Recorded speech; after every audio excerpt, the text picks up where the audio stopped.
Miss Nikki in the house. So we know what we're good at, but we know we're not good at. We spend all of our time. My family know I've been married for 10 years. I have. I had changed my life so much in such a short I've been doing that for 18 to 19 years. I'm one of those people who I think, I grew up serving the majority, as far as I can remember, as a kid. Hey everyone! Yes, I am Chandra, and allow themselves to be free. Sometimes I do coaching and other things like that, but dance was my life. Dance is what I knew. Dance is what I breathed. I lost a lot of time with my daughter in that first year. It was an amazing job for actors.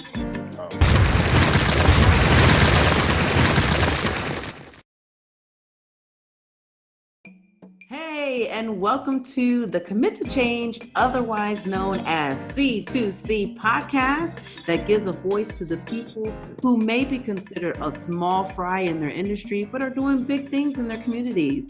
And this is Miss Nikki, the Jane of all trades, but the master of living. I am committed to introducing local VIPs, vivaciously inspiring people to encourage you on your daily journey, as well as know what is possibly happening around in your area. And it's a bird, it's a plane, no, it's Super Bowl in the house today. Very much. For that introduction, Ms. Nikki. I am super excited to introduce to you Bo Pride. He is a 28-year Army veteran, a multi-war veteran, Signal Corps officer. He's educated, I should say, his BS, his bachelor is in criminal justice and information technology. Currently, he is making things happen down in Louisiana. And I have to say, I met this gentleman over... how many years ago has it been? It's long been a time, while. like 15, 16, 17 2003. 2003, about 15 and a half years. Yeah. Wow. And I tell you, it is a blessing that wonderful people have crossed in my life that are doing amazing things, that when this came about, I'm able to tap into my circle of friends that are doing great things for other people. And they say, if you want to be great, you got to surround yourself around great people.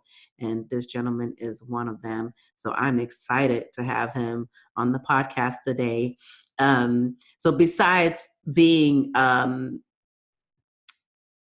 fantastic veteran who served his country for, you said Vietnam, right? 28 years. There's a storm. There's a storm. Yes, I know. Yes. But he, let's see, it's 2008. So about 8 years ago, he started a camp called the Great Adventure Camping Trip Group, Inc. And that's the government name, he says. It was originally started to serve active military as well as veteran single parents, but now it has widened to all single parents, correct? Yes. Are you still there? Oh, correct. Yes, correct. That's correct. Very good. So I'm really excited to hear. Thank you. I'm really excited. First of all, before we begin, before you start to say anything, I want those of you who are on our visual podcast, I want both to show us the amazing view, because this is one of the sites of your camp, right? Absolutely. This is where we hold the camp, where I'm actually doing the interview from. And I'm going to just work the camera here a little bit so you can see the actual view of this wonderful, gorgeous lake that we and the family members have the opportunity to use. The Fort Polk Army Recreation Center definitely has blessed us with the opportunity to use their facility. And we have the whole facility booked during our camping time period. And it's amazing. The cabins out here are luxury cabins. It's almost what they call glamping now, opposed to camping. But we do all of the camping things out here. As you can see, we have this wonderful lake here. So, Thank you very much for sharing that with us. It is absolutely beautiful. I would love for you to tell us more about yourself and tell us a little bit about your camp. um, as far as myself, I am originally from Jacksonville, Florida.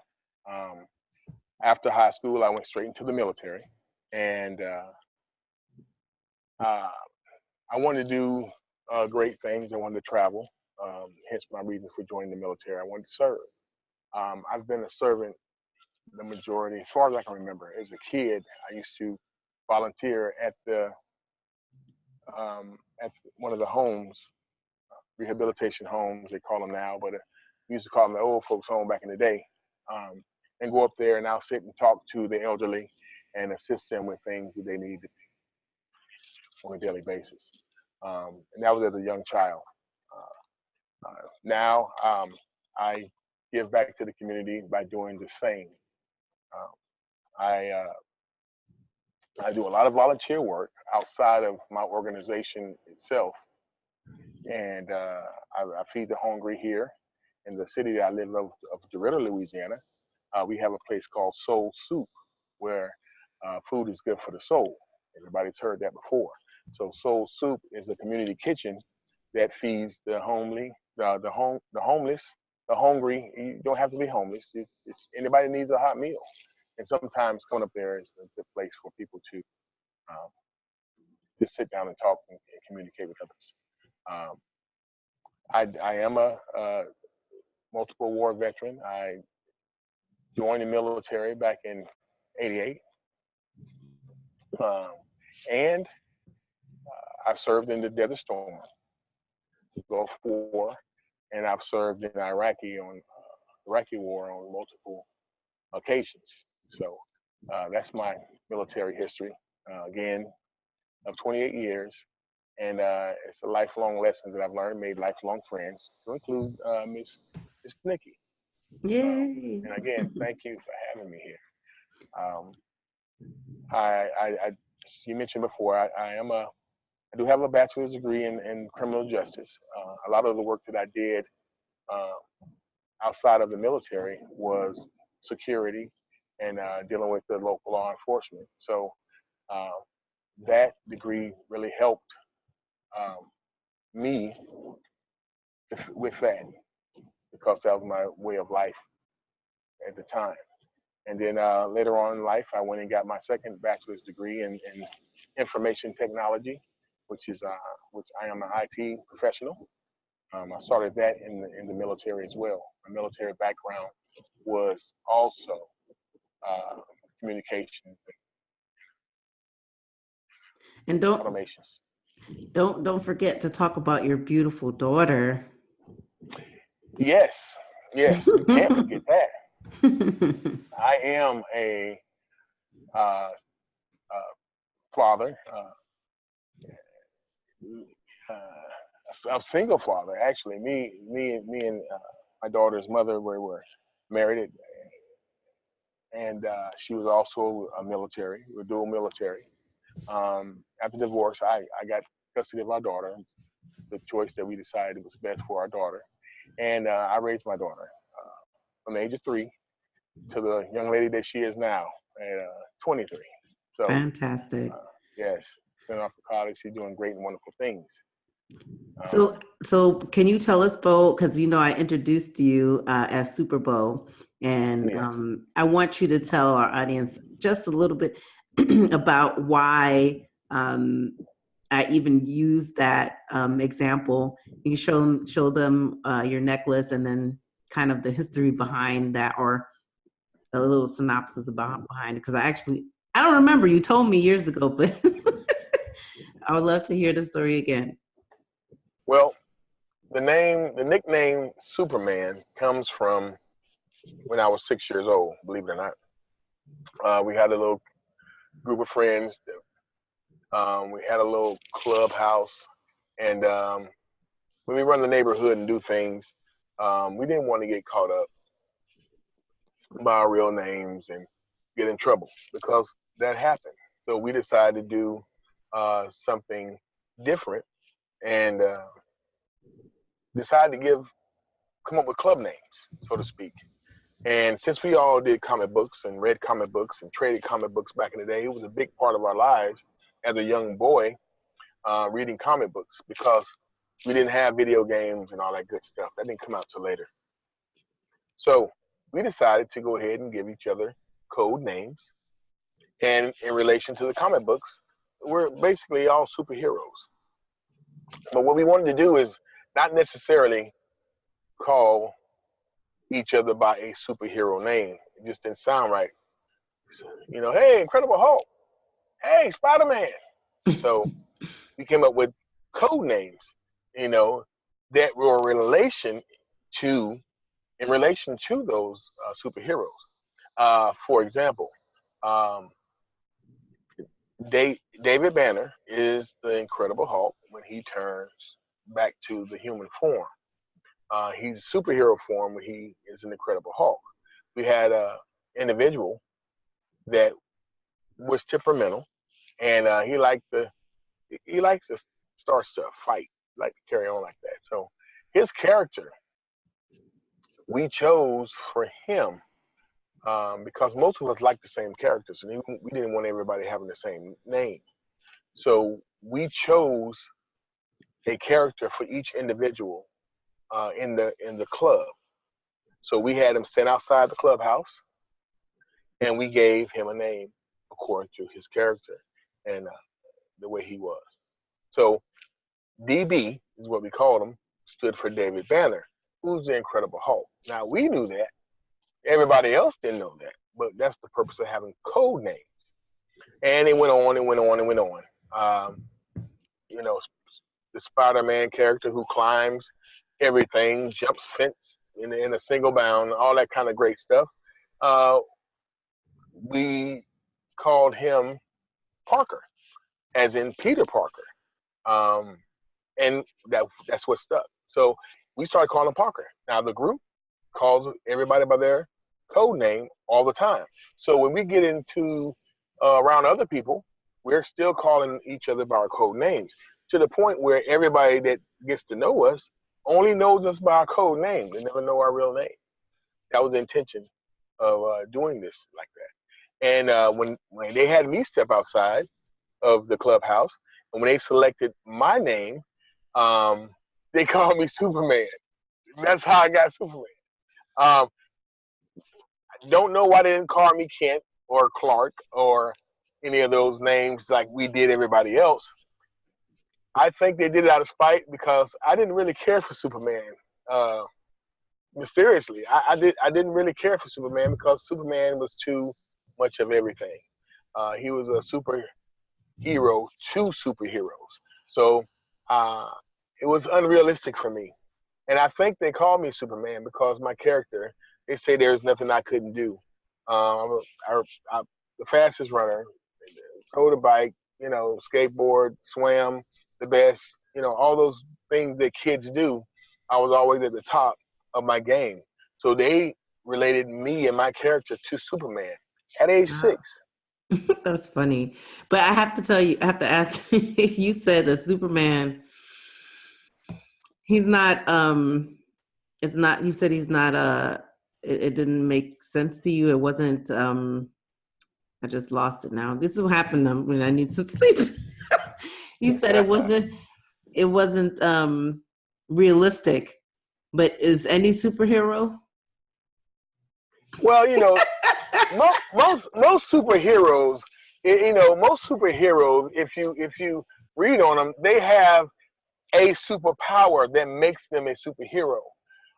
Superman has 10 superpowers that make him. He could be 10 different superheroes with all the superpowers that he has. He can fly. That's a power by itself. He has laser eyes. That's another power. And super breath, super strength, super speed.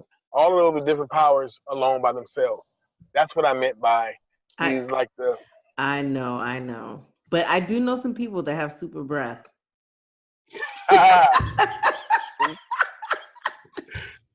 Me too. Let me do a shameless plug while we're talking about being a superhero. Well, at the Self-Lift Network, we teach you how to be your own superhero. So make sure you go over to selfliftnetwork.com and find out how you can become your own superhero. Okay. All right, let's get back into your commitment to change. I think we have digressed enough. So let's bring the audience back to how we originally started this, about your awesome camp, and tell us a little bit about your camp. And then what I want you to do is go into what inspired you to make a commitment, basically to change your life and dedicate your time to your camp. Okay. Basically, my venture started off when I was actually 8 years old. I was raised in a single parent home. Um, Actually, neither my mother nor my father raised me. I was with my mother till about 4.5 years old, and then I was actually awarded to the state um, uh, as a foster child.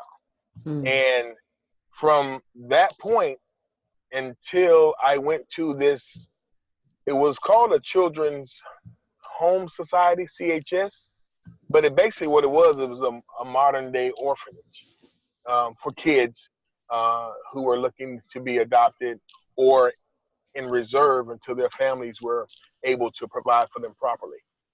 So I went to the CHS, and in order to have this program, in order to have the kids occupied, they have very various things activities that they allow the kids to do.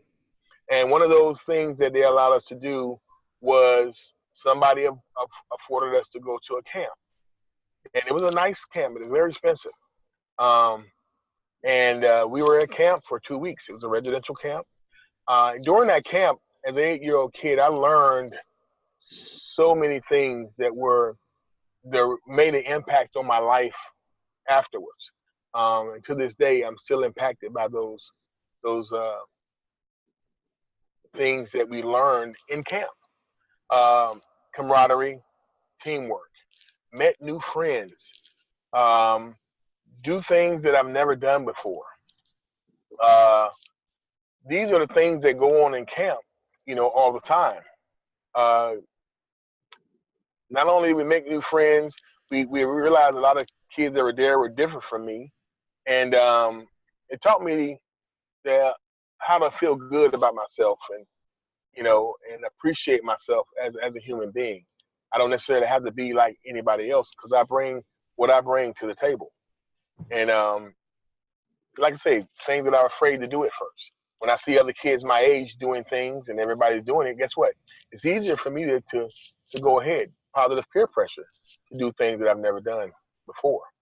And those values carried on throughout my life. I've always been a servant, so to speak. I've always liked helping people. So married with that, what I've learned as a child through this camp, as I got older, I wanted to reach out to people. That volunteer spirit that I have in me, that person that I was, wanted to do bigger things and greater things. And my daughter, once I became a single parent myself, I mean, through divorce, unfortunately, but the good thing we talked about it, and I was awarded our daughter, a decision that me and her mother, my ex-wife, made for her to stay with me and allow me to have custody of our daughter. And so I became a single parent. And as a single parent, I deal with other single parents, and a lot of things that I was able to do, like camping with my daughter, they weren't able to do due to time off, vacation time not available, not being able to monetarily satisfy the requirements of camping. So they were missing out on these things. And what I did, I said, okay, well, since their daughters and my daughter go to school together, I said, how about you guys just let your daughters come? Don't worry about anything, you know, and you guys come on out. You don't worry about anything either. I got an abundance of stuff.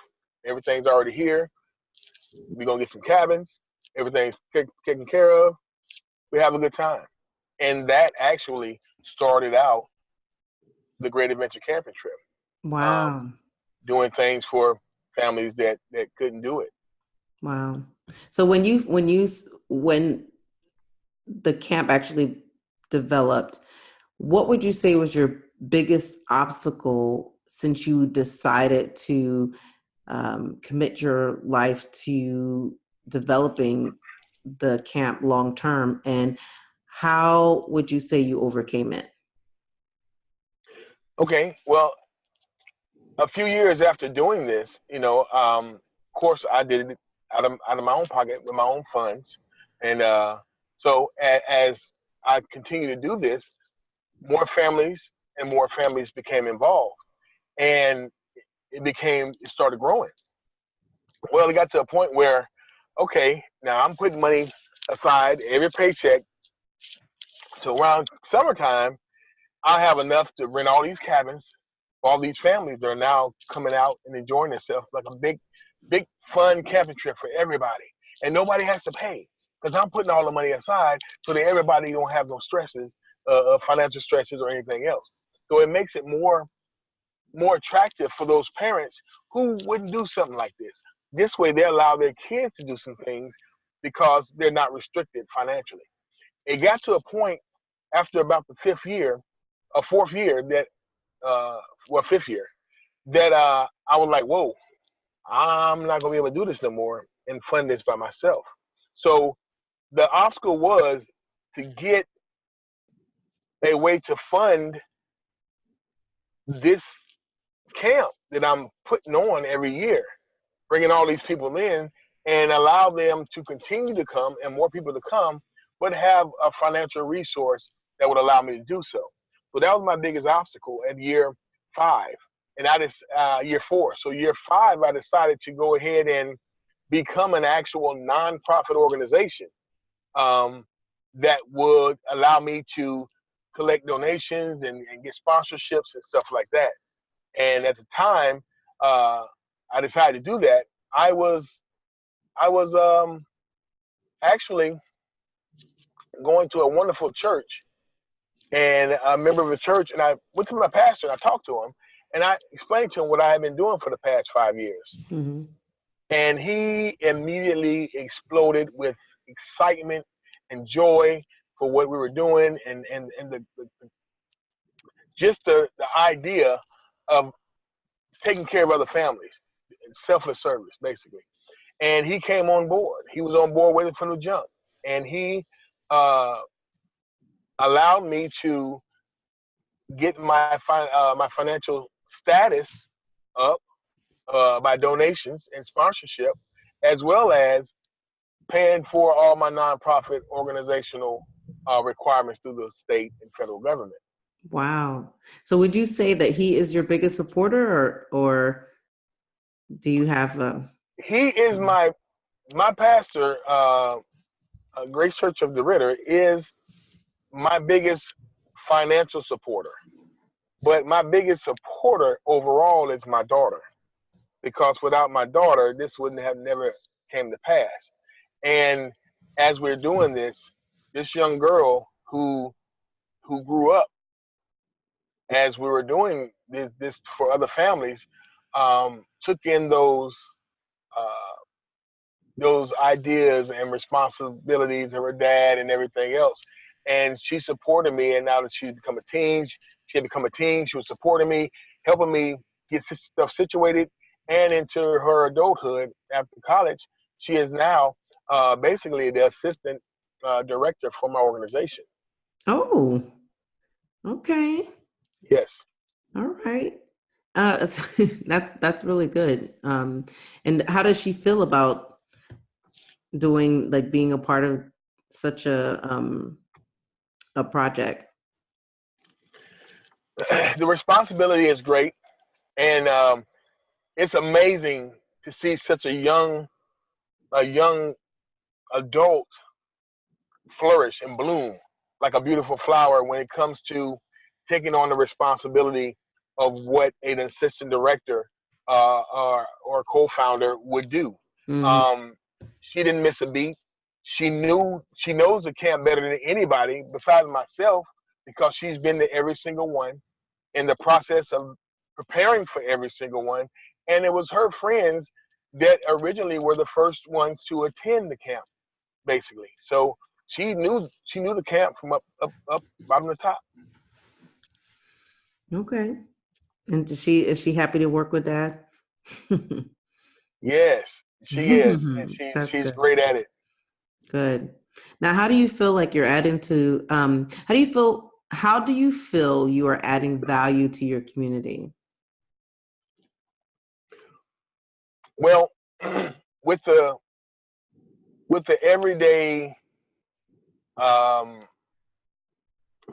functions of the family, even with the families now, so many more families are becoming single parent homes now, and it's almost taken over the average family structure, being a single parent home. And so since the numbers are going up as far as the households becoming single parent homes, the kids, the families that are affected by this are also up. So, when you're raised by a single parent home, the likelihood of you having a single parent home, uh, the percentage is up. And Mm-hmm. then those are the facts.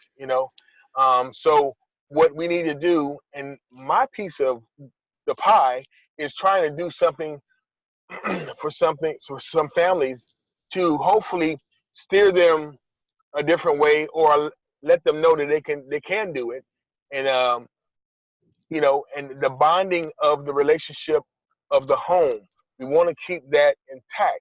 A lot of times we're losing that with the single parent homes. We don't have both parents in the home, so a lot of things that they would normally do, the dad would be usually the one to take them camping or do things like that, fix the car, take out the trash, the things like that the dads do.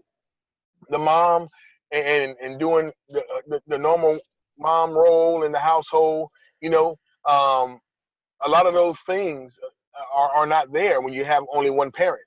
And one Right. parent, even though we can make do, um, it takes two. It takes two parents to do it uh, right. So in the event of you not only having one parent, there goes the challenge. And we're here to help with that challenge, whether it be counseling, whether it be no matter why the reason they are a single parent, divorce, et cetera, et cetera, et cetera. Um, Sometimes there is counseling needed. Um, and there's big brother, big sisters type programs that are needed to help out with the kids. And we're there for all of that. GAC is not just a camp.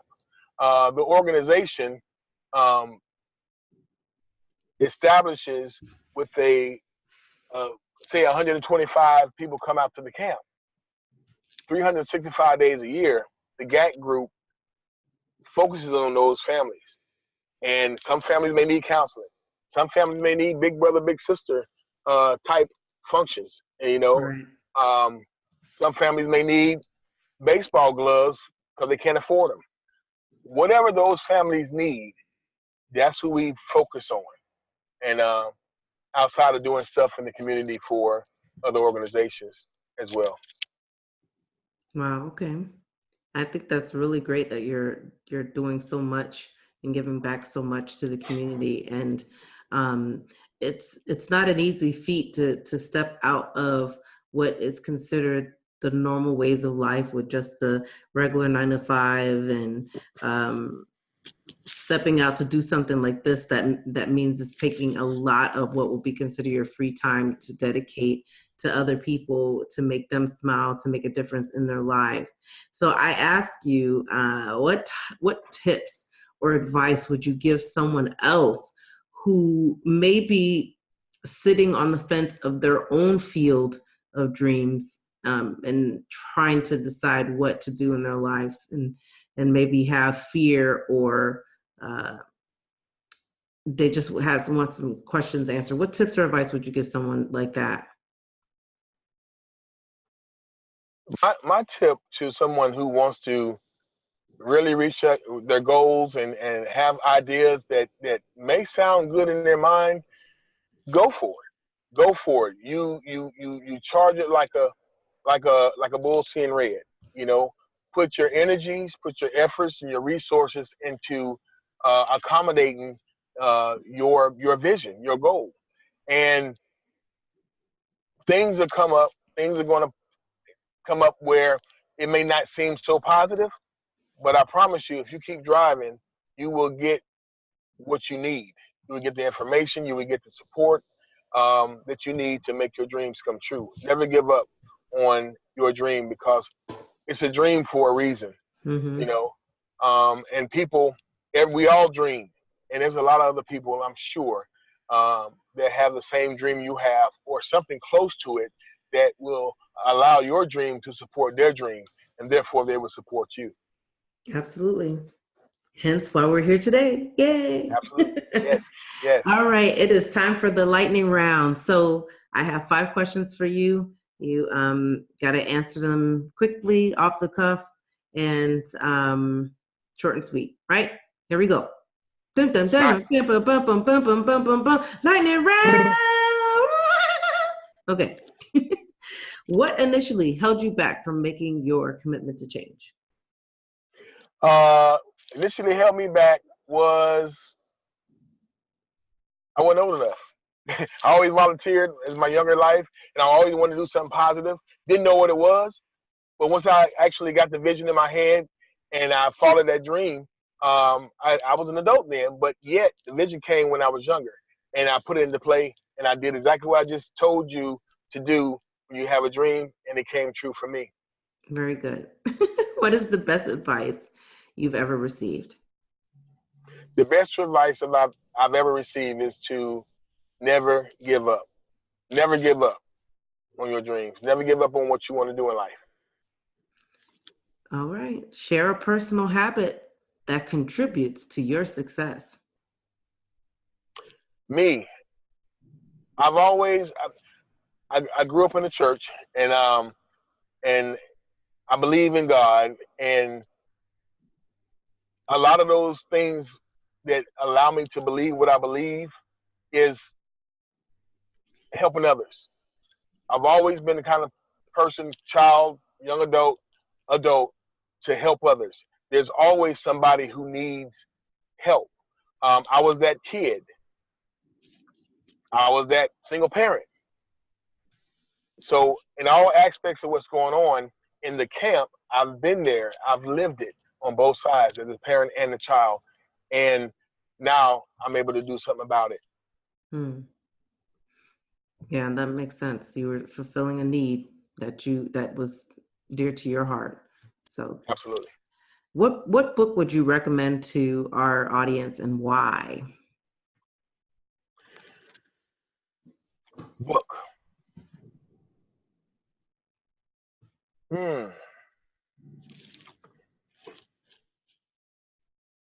You know, I would recommend, it's funny, but when you think about it, the 5 love languages.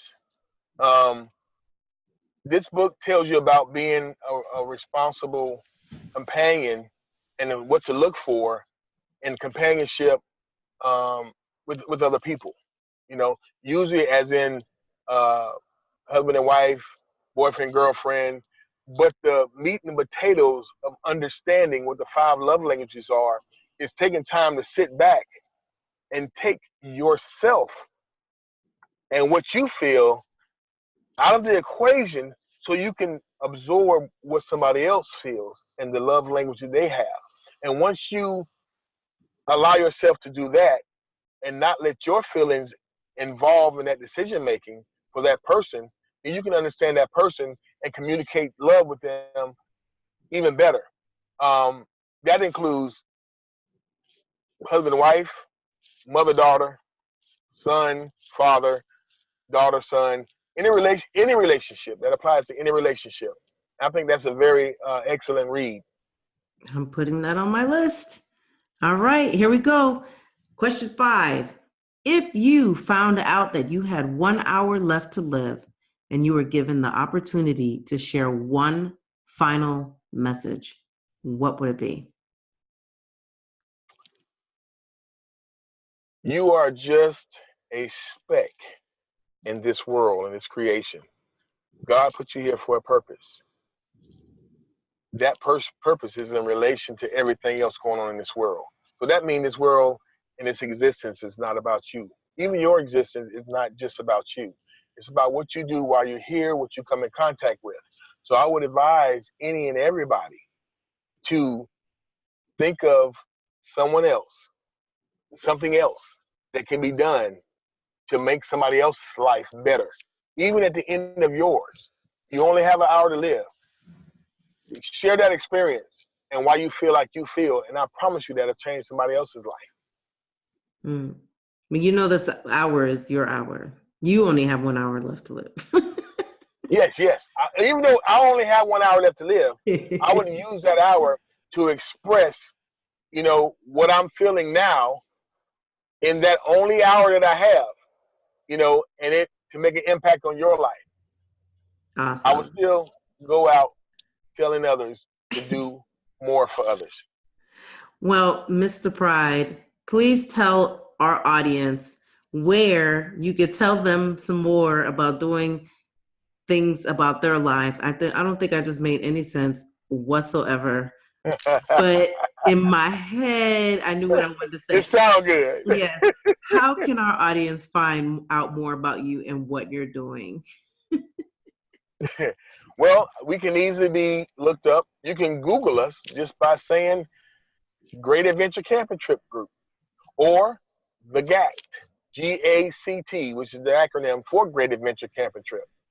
You can go online to www.greatadventurecamping.weebly.com. And our page will have all of our different social media sites, our Facebook page, Twitter, everything on there, YouTube. And all you have to do is click on it, and it'll take you directly to our Facebook page and our Twitter and our Instagram pages. All the information that we have in a pamphlet that we have to give out to all the families.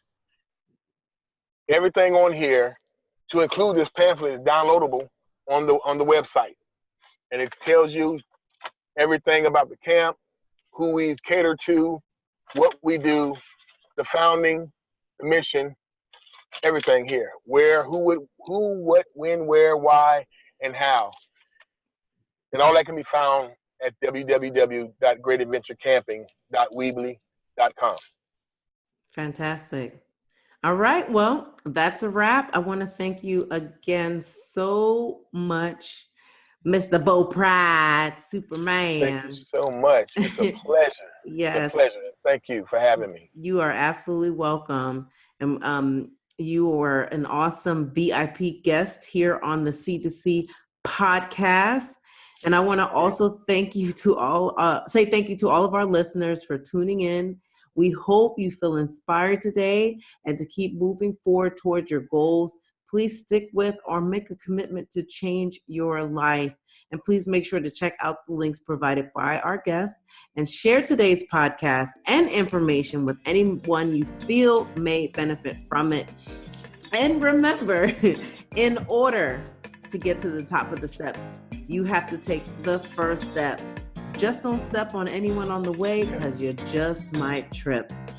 This is Miss Nikki. Till next time. Goodbye, everybody. Thank y'all.